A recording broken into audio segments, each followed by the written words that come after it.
اپنی توقیر، اپنی عزت کو تباہ و برباد کر لیتا ہے۔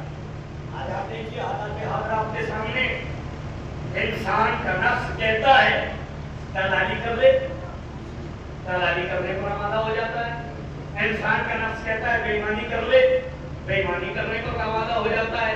انسان کا نفس کہتا ہے غیبت کر لے تو غیبت کرنے پر آمادہ ہوتا ہے۔ یہ کون کہتا ہے؟ یہ ہمارا نفس ہی تو کہتا ہے۔ اب اگر ہم نے اپنے کسی نفس کی اصلاح کر لی اور اس کی خواہشات کو کچل ڈالا تو پھر ہم ملائکہ سے آگے نکل جائیں گے، اور اس کی خواہشات کو نہیں کچلا تو جانوروں سے بدتر ہو جائیں گے۔ اور آج دیکھیے آپ نفس ذرا سے لالچ میں آنے کے بعد میں اپنی عزت، اپنی توقیر، اپنی وقار کو نیلام کر دیتا ہے۔ آج آپ دیکھیں نہ جانے کتنے نفس ایسے ہیں، کوئی 10,000 میں بک جاتا ہے، کوئی 5,000 میں بک جاتا ہے، اور یہ کرتے کیا ہے بکنے کے بعد میں؟ آج نہ جانے کتنے نفس ایسے ہیں جو MI6 کے ایجنٹ بنے ہوئے ہیں۔ آج نہ جانے کتنے نفس ایسے ہیں جو امریکہ کے ڈالروں میں بکے ہوئے ہیں۔ آج نہ جانے کتنے نفس ایسے ہیں کہ جو اسرائیل پرستی میں ملوث ہیں۔ آج نہ جانے کتنے نفس ایسے ہیں کہ جو یہودیوں کے ہاتھوں کی کٹپتلیاں بنے ہوئے ہیں۔ جانتے ہو کیوں؟ اس لیے کہ انہیں ڈالروں کا لالچ ہے، انہیں روپے کا لالچ ہے، انہیں درہم و دینار کا لالچ ہے۔ بس یاد رکھیے گا، جس کا نفس برباد ہونا ہوتا ہے وہ یہودیوں کے ہاتھوں بک جاتا ہے، اور جس کا نفس اعلیٰ منزلوں پر پہنچنا ہوتا ہے وہ شہادت حاصل کر لیتا ہے۔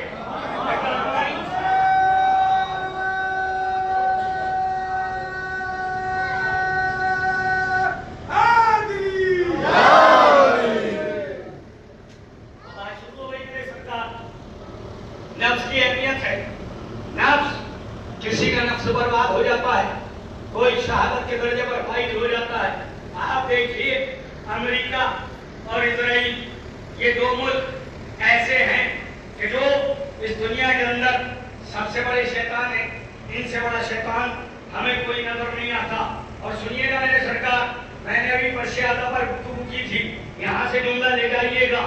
یورپ کے اندر ایک کانفرنس ہوئی، اس کانفرنس کا موضوع تھا کہ شیعت کو کیسے ختم کیا جائے، شیعت کو کیسے توڑا جائے، شیعت کو کیسے تباہ کیا جائے، شیعت کو کیسے برباد کیا جائے۔ یاد رکھیے گا، جتنی طاقتیں آپ کے پیچھے ہیں نا، اتنی طاقتیں کسی اور قوم کے پیچھے نہیں ہے۔ جتنے منصوبے تمہارے لیے بنائے جا رہے ہیں نا، کسی اور قوم کے لیے نہیں بنائے جا رہے۔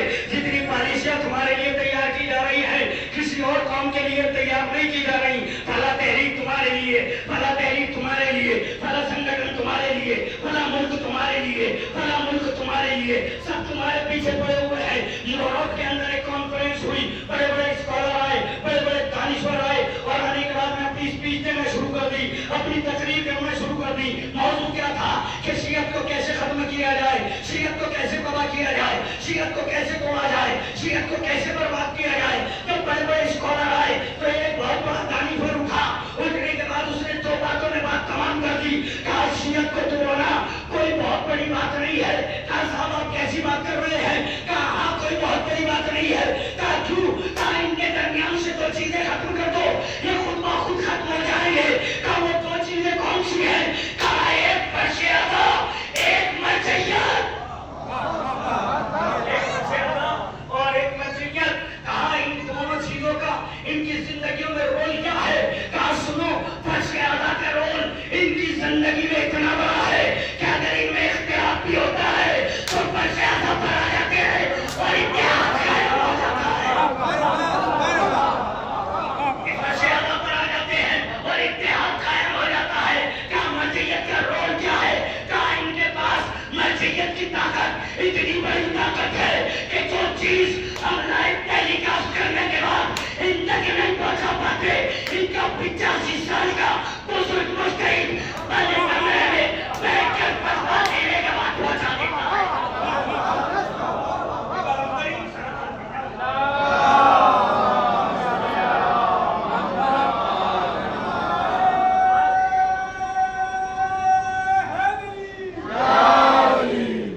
مرجعیت کی طاقت اتنی بڑی طاقت ہے کہ اگر اختلاف ہو تو یہاں آن کے بیٹھ جائیں تو اتحاد ہو جائے۔ مرجعیت کی طاقت اتنی بڑی طاقت ہے کہ جو چیز ہم لائیو ٹیلی کاسٹ کرنے کے بعد ان تک نہیں پہنچا پاتے، ان کا بزرگ مجتہد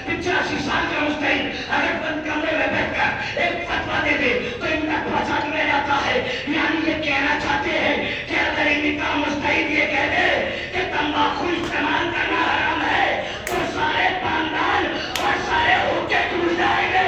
کوئی تمباکو استعمال نہ کرے گا.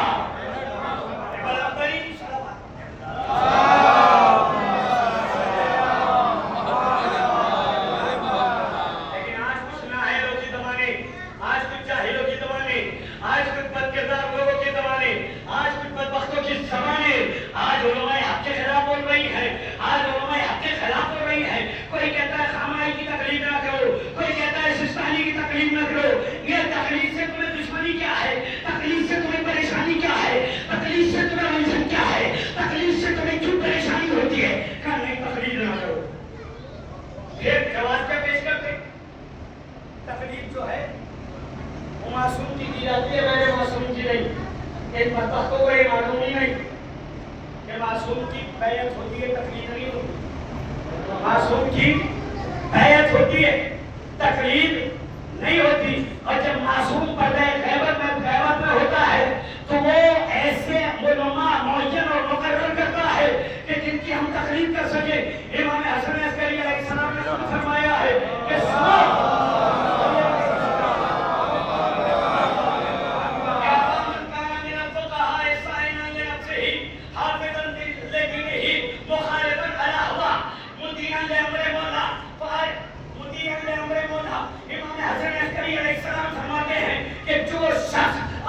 نفس کی اتباع نہ کرے اور قرآن اللہ کی اتباع کرے اور اپنے نفس کی اصلاح کرے اور قرآن پر عمل کرے، حدیث پر عمل کرے. ہر انسان کو چاہیے کہ اس کی تقلید کرے. یعنی امام فرما رہے ہیں تقلید جو ہوگی علم کی ہوگی، تقلید جو ہوگی خواہشات نفسانی کی پیروی کرنے والے کی نہ ہوگی. تقلید جو ہوگی وہ اتباع کرنے والے کی ہوگی. کس کی؟ جو نبی کی بھی اتباع کرتا ہو، جو اللہ کی بھی اتباع کرتا ہو. یعنی تقریر ہر حال میں عالم کی جاتی ہے، جاہل کی نہیں کی جاتی. تقریر کے لیے کچھ شرائط ہے، علماء بیٹھے ہوئے ہیں مجھ سے بہتر جانتے ہیں. تقریر کس کی جائے؟ جو عادل ہو، بالغ ہو، عادل ہو، مظلوم ہو، ظلم نہ کرتا ہو، اپنی خواہشات نفسانی کو کنٹرول کرتا ہو. ایسے شخص کی تقریر کی جائے کہ جو عالم ہو، عالم ہو، بہت زیادہ جاننے والا ہو. یعنی تقریر کے لیے ضرورت ہے علم کی اور عدالت کی. یہ دو بہت اہم شرطیں ہیں تقلید کے لیے کہ تقلید جس کی ہے عالم ہو اور عادل ہو، یعنی علم بھی رکھتا ہو اور ظلم نہ کرتا ہو. اس کا مطلب یہ ہو گیا کہ تقلید سے اسی کو پریشانی ہوگی جس کا رشتہ کہیں نہ کہیں ابو جہل سے ہوگا. تقلید سے اسی کو پریشانی ہوگی جس کا رشتہ کہیں نہ کہیں ابو جہل سے ہوگا. اور دوسری شرط کیا ہے؟ عدالت شرط ہے. یعنی تقلید جس کی جائے وہ عادل ہونا چاہیے، جو مجتہد ہو وہ ظالم نہ ہو بلکہ عادل ہو. اب یہاں پر بھی جملہ سیٹ کر دوں میرے سرکار، اب تقلید سے اسی کو الجھن ہوگی جس کا رشتہ یزید جیسے ظالم سے ہوگا.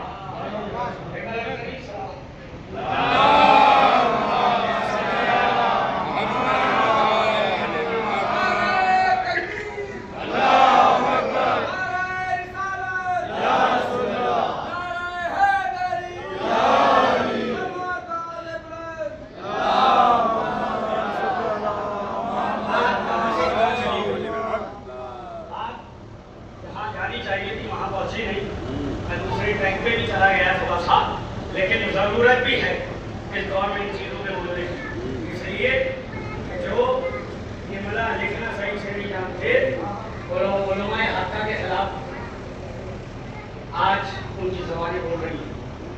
یا تو اپنے اندر اتنی صلاحیت، اتنی علم پیدا کرو کہ اپنے مسائل کا استخراج قرآن اور حدیث کے ذریعے کو کر سکو. اور اتنا علم نہیں ہے تو تقلید کرنی پڑے گی. اس لیے کہ تقلید تمہارے اعمال کی حفاظت کرتی ہے. تقلید تمہارے اعمال کی حفاظت کرتی ہے. مجتہد تمہارے اعمال کی حفاظت کرتا ہے. یہ جملوں کو بدل کر یہ کہہ دوں کہ تقلید اور مجتہد تمہیں یہ چاہتا ہے کہ جب امام کا ظہور ہو تو تم تقلید کے دائرے میں رہ کر اپنے آپ کو اس طریقے سے تیار کر لو، اس طریقے سے تیار کر لو کہ جب کل غیبت سے امام آئے تو وہ اپنے لشکر میں تمہیں شمار کرے. یہ نفس تکلیف دے تکلیف ہر بالغ عاقل پر واجب ہے کہ وہ تکلیف کرے. نفس انسان کو تباہ و برباد اتنی پستی میں لے جاتا ہے کہ پھر لعنت اس کا پتہ ہے. یہ نفس کبھی بکتا ہے اور کبھی میدان میں آ کر شہادت دے دیتا. آپ نے دیکھا ابھی ایران اور امریکہ کی جنگ ہوئی, ایران اور اسرائیل کی جنگ ہوئی. کچھ نفس ایسے تھے کہ جو ایران اور امریکہ سے دولت لینے کے بعد میں جاسوسی کر رہے تھے, اور کچھ نفس ایسے تھے کہ جو میدان جہاد میں ڈٹے ہوئے تھے. ان کے قدم اتنے مستحکم, اتنے مضبوط تھے کہ ڈالروں کی پیشکشیں کی جا رہی تھی, بتایا جا رہا تھا کہ ہم سے ہاتھ ملا لو, ہم ڈالر بھی دیں گے, ہم دولت بھی دیں گے, ہم سب کچھ دیں گے. لیکن ان کے قدم اس طریقے سے کٹے ہوئے تھے, اس طریقے سے پڑے ہوئے تھے کہ ذرا بھی ان کے قدموں میں جنبش نہیں آ رہی تھی. ان کا کہنا یہ تھا کہ ہم شہادت کو گلے سے لگانا پسند کرتے ہیں لیکن ظالم سے ہاتھ ملانا پسند نہیں کرتے, اس لیے کہ ان کو حقیقی معرفت حسین تھی. یہ جانتے تھے حسین کیا ہے, یہ جانتے تھے حسین نے کیا کیا ہے, یہ جانتے تھے حسین نے کیا کہا ہے. ارے یہ جانتے تھے کہ کل حسین نے جب کل کے یزید کی بیعت رکھی تو آج ہم حسینی اس دور کے یزید کی بیعت کیسے کر سکتے ہیں. ان کی زبانوں پر ایک ہی جملہ تھا, نہ اس دور میں یزید کہتے کہ حسین کیسے نے بیعت کی, نہ اس دور میں تم جیسے یزیدیوں کی ہم جیسے حسینی بیعت کر سکتے ہیں. عالم کیا ہوا, کسی نے میدان میں شہادت دی, کسی نے گھر میں شہادت دی. میڈیا چلا کر کیا کہہ رہا تھا جانتے ہو کہ خامنائی بنکر میں چلے گئے, خامنائی کے ساتھی بنکر میں چلے گئے. یاد رکھیے گا رہبر کبھی بنکر میں نہیں جاتا, اور رہبر بھی ایسا جو بہادر ہو, جو جواز ہو, جو گریر ہو, جو شجاع ہو, جو لڑنے والا ہو, جو آنکھوں میں آنکھیں ڈال کے بات کرنے والا ہو. آخر ایسا کیسے ہو سکتا ہے کہ وہ بنکر میں چلا جائے؟ جب خامنائی صاحب شہید ہو گئے تو ان کی شہادت نے دنیا کو بتا دیا کہ گریر بنکروں میں نہیں جاتے, میدان میں جاتے ہیں. میدان میں